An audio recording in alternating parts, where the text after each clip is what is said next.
What's up, everybody? You know what it is. It's that. It's time. Hap and Leonard, Season 2, Episode 2, Tickin Mojo. Let's go. So this episode starts off with Ivan resting in the bed. He's sound asleep, then he's awakened by some steps on the baseboards downstairs. Like anybody would do, he'd be creeped out.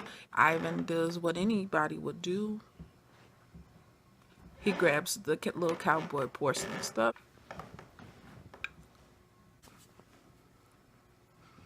He walks out the room being brave. He's peeking around the corner and we see the Napper Man is in the house. How did the Napper Man get in the house? So the Napper Man's in the house. We see his shadows. We see his, all the little things. So the Napper Man gets all up on Ivan. Ivan smacks him with the cowboy. The cowboy busts all over the place. He jumps out the window and he starts booking it, trying to get away from the man. So as the Napper Man is walking away down the hallway, kind of staggering, like, I'm gonna get up out of here, he sees on the floor one of those old school heater type vents with the, like a basket weave of metal on top of it, and he sees something in it. Anybody in the, with common sense, if you see it, you be drawn to it. Like, what is in that? Some money, some notes, pictures. So he opens the heating vent, and he removes it. It's one of those old school, like, tin lunch pails is what it looks like.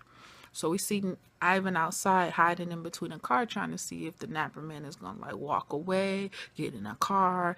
And as he's looking this way, Napper Man comes with a knapsack. And that's all you see is, that's it. So Ivan gone, at least at this moment. That's what we think. Fast forward a little bit, Leonard's in jail. They didn't lock Leonard up. Leonard's sitting up in there looking like Akon. He didn't got locked up. So he's locked up in a police lineup. And I'm saying to myself, like, well, who snitched on Leonard? Like, who did that? It turns out to be Milton. Milton, the Michael Jordan bald head with the party in the back, with the long Jerry curl rat tail, with Dookie chain. He's sitting on the opposite side of the police wall, talking about, that's him. I'm 100% sure that he did it. Really? This what we doing? On you when you mad? Really? I mean, you can't let that go.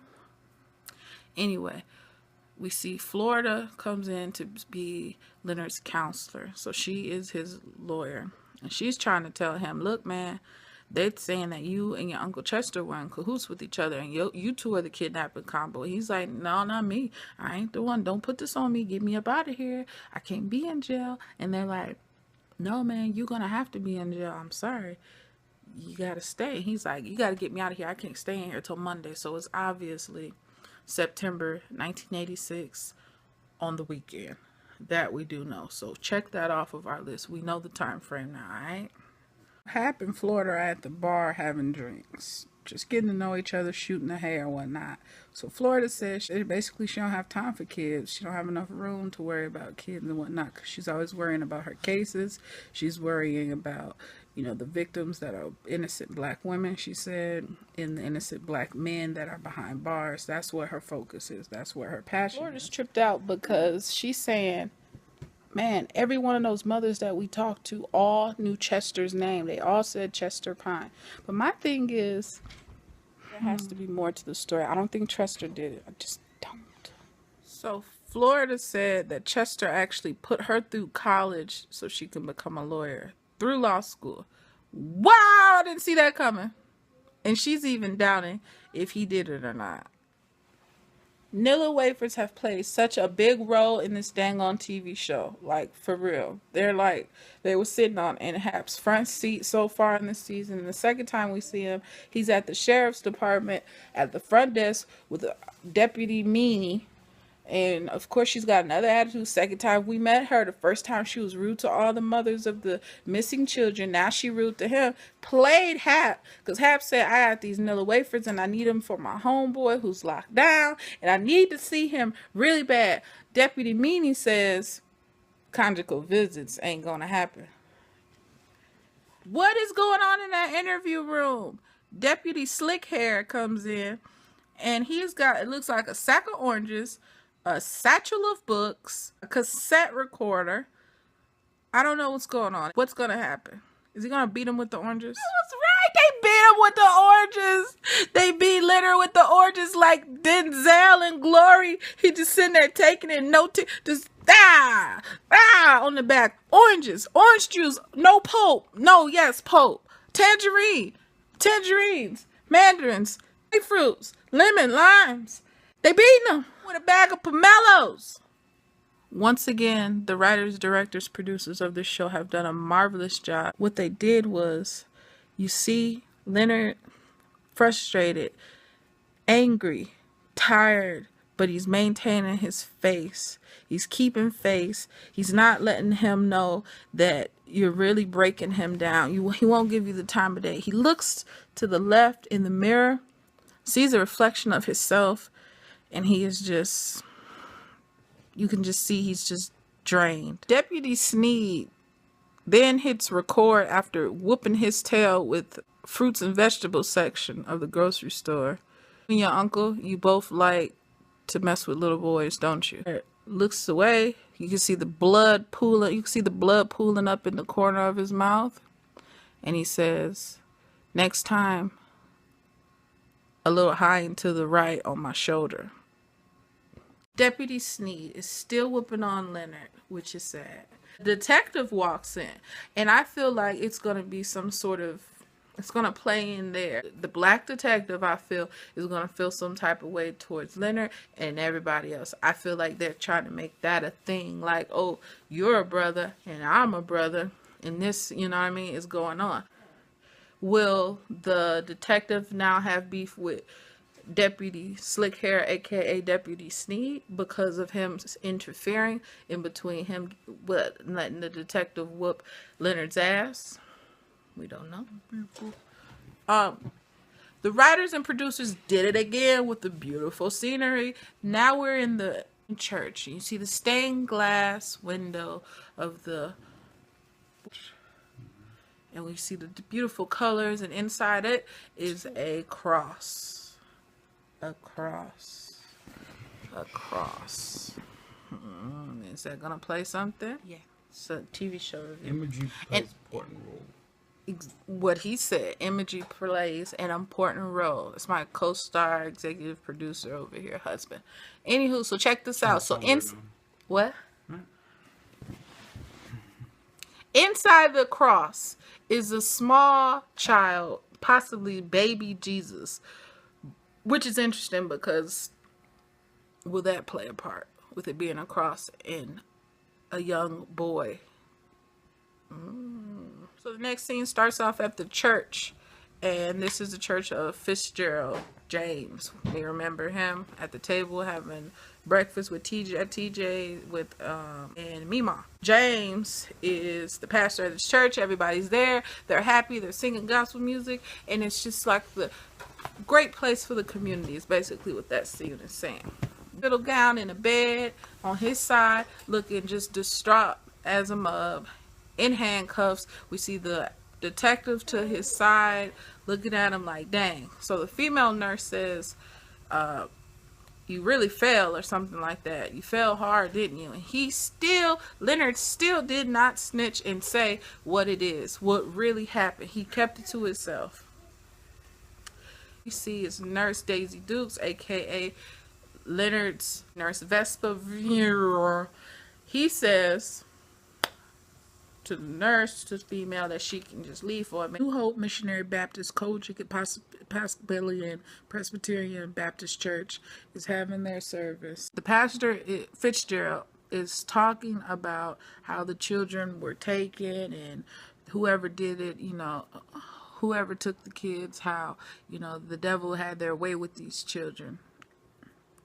Just weird. TJ's in the pew sitting right next to Mima, and all of a sudden, Sheriff Valentine walks in with his shady self. So he was a sheriff for episode number 1. I say he seems a little, he's talking about the people of the congregation of New Hope. You guys are awesome, just real fishy.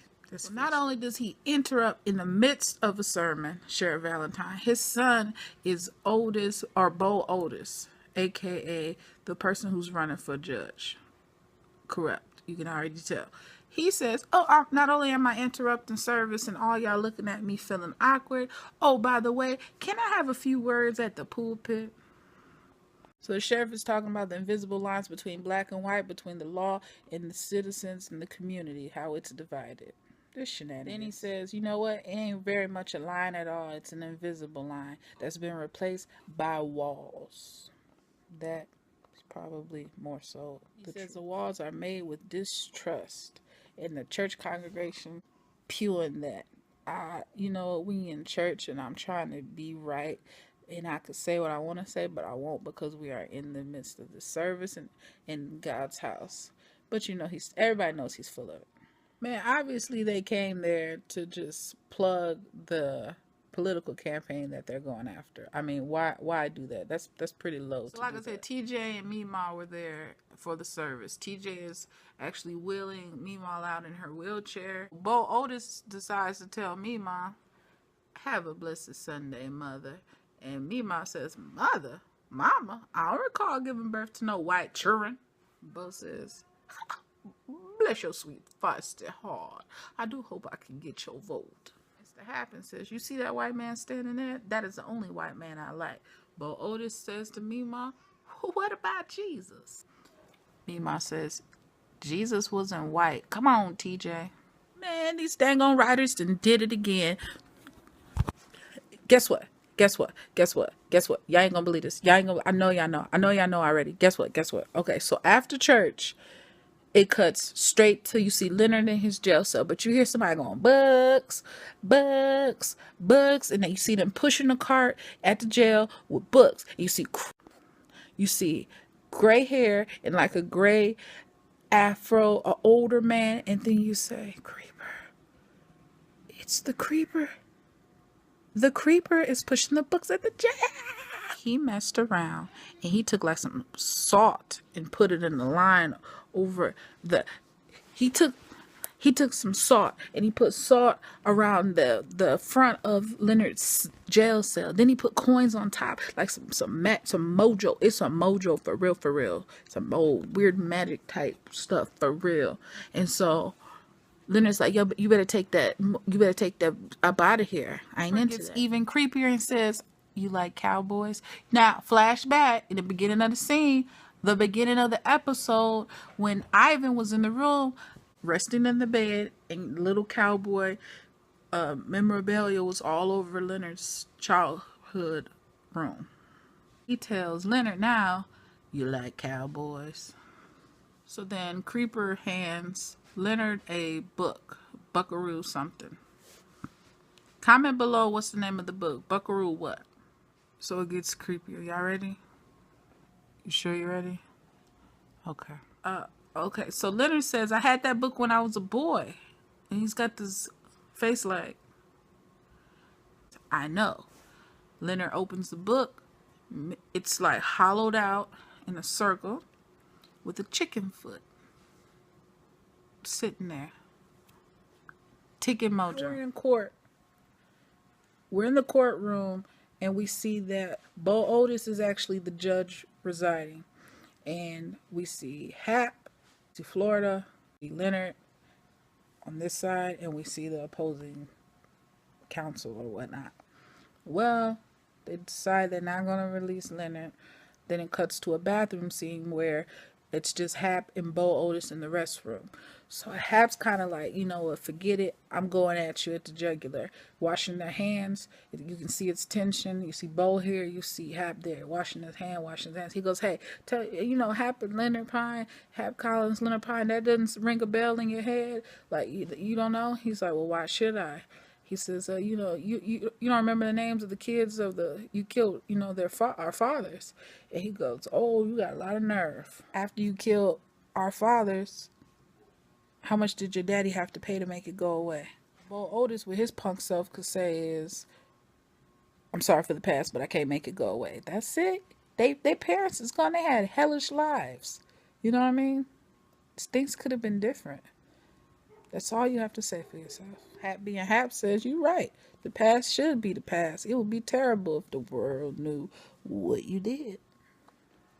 So Bo, who wants that seat so bad, because it's election year in 86 in September. What are you going to do? Bo says, what do you want? Hap says, Leonard Pine sleeps in his own bed tonight. Leonard's out. He's out. Good. He is out, y'all. He is out.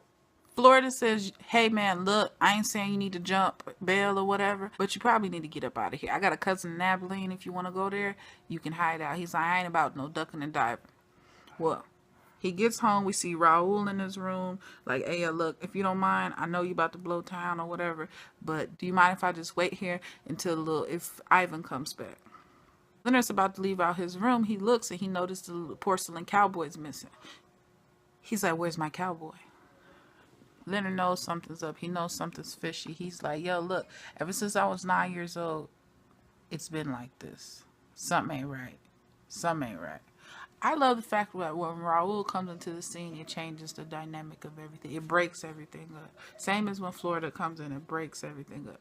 And then when Ivan comes, it gets a little mysterious. Then when Mima's there, it's funny. You know what I mean? Then when you see Milton, it's like, it kind of brings you, it just different tension levels and laughter. I love it. They do a good job. And whenever Raul's around, it's brighter.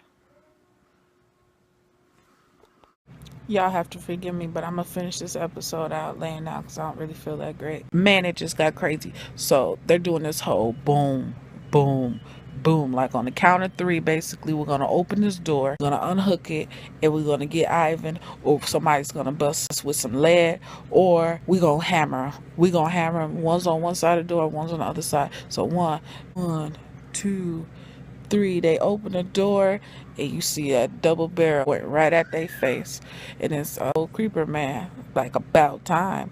So they'll leave you with something, they get your heart rate going, and then they make you go, oh, really?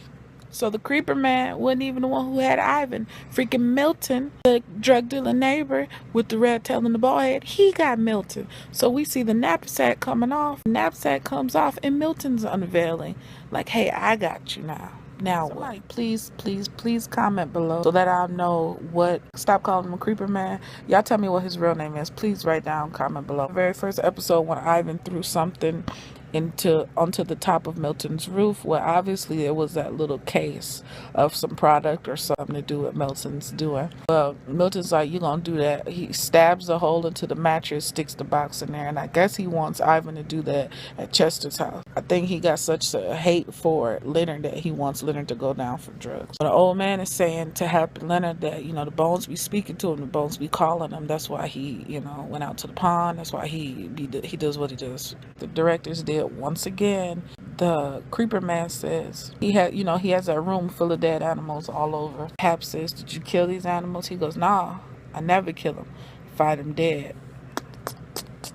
There's another Easter egg they always drop. Creeper says, I can come out here and check my pond as long as you don't bring the police, because if the police have something against you, that mind is already made up. It's basically what he was getting at with the conversation. Before Hap and Leonard leave the gentleman's shack, he provides them with the box that was found in the venting system at Chester's house. He says, here, there's your uncle's life work. There's all the clippings of newspaper clippings of the missing little boys in the town. Also, there's a silver necklace chain that has BB on it, same as those red tennis shoes. So now we know it's all linked together. So Hap and Leonard go back to the house and they split ways. Florida's waiting on Mima's porch, I do believe, and Hap goes to talk to her. Raul's waiting on Leonard's porch, so Leonard goes in the house to talk to him. And thankfully, little buddy Ivan is in there. We see Ivan with our other co-star, Mr. Vanilla Wafer, with the vanilla wafer box, and he's kind of, tearing them chips up or cookies up, kind of like a parenting type thing, which was it was nice to see that dynamic. So Ivan goes up to the room, open the box that was thrown onto the roof of Milton's house. So we don't know what's in it at this point. I don't know. I'm thinking it's a little pistol. I don't know what it is. Drugs, maybe. Back to Hap in Florida. Florida says Man, I can't believe I ever doubted Chester at this point as she's reviewing the mail clippings of all the stories that Chester had collected. And then she says to Hap's like, you judged me when I was talking about Bo Otis, but yet you're willing to work with me with these clippings. And she's like, look, I don't mind coloring outside those lines. So we talking a whole lot about lines and walking. How do you still maintain being here or being here? Or is it even a line? It's a whole lot of questions with this invisible line. That's the season. Basically, the creeper guy is packing up all some of his favorite, little dead animals or whatever. He's grabbing those. He's trying to get up out of there, out of that shack, because he says, bad mojo, bad mojo. Something's going on, bad mojo. And he leaves. He triggers his booby trap outside. As he triggers it, all these bottles that he had, or all the bottles that he had surrounding the perimeter of his home, start crashing down. So you just hear glass bottle all over. He's like, bad mojo, bad mojo. He jumps in his van, and you just know something's bad's gonna happen. Van driving, and he's just mumbling to himself, bad mojo, bad mojo, bad mojo, just mumbling. He ends up seeing things, he's having a vision that it isn't real. He's just having a vision, and he sees the little boy BB. He's a vision of BB still alive in the middle of the roadway with blood on his face, the red tennis shoes, the chain. He's probably like a 6-year-old kid or whatnot. Swerves away, crashes. That, my friend, is the end of the episode. The vehicle is now sinking into the water. It's over. We know he's gone. So whatever Hap and Leonard don't know or thought they knew was annexed with him at that table at the shack, we'll never know. The vehicle's gone. He's gone. Any more information is no longer known, and we're just gonna have to hope that Hap and Leonard follow up on their word in episode 3, and that they come out like they said they were gonna do. They had permission to come back onto that man's property and get into the water. So my guess is they're gonna come at the beginning of that episode. Beginning of episode 3, they're gonna come there and they're gonna see that car is in the water. And once again, Hap and Leonard gonna be in some stuff. See y'all next time. Sorry I had to end it with me like this. I a little stuffed up. Alright?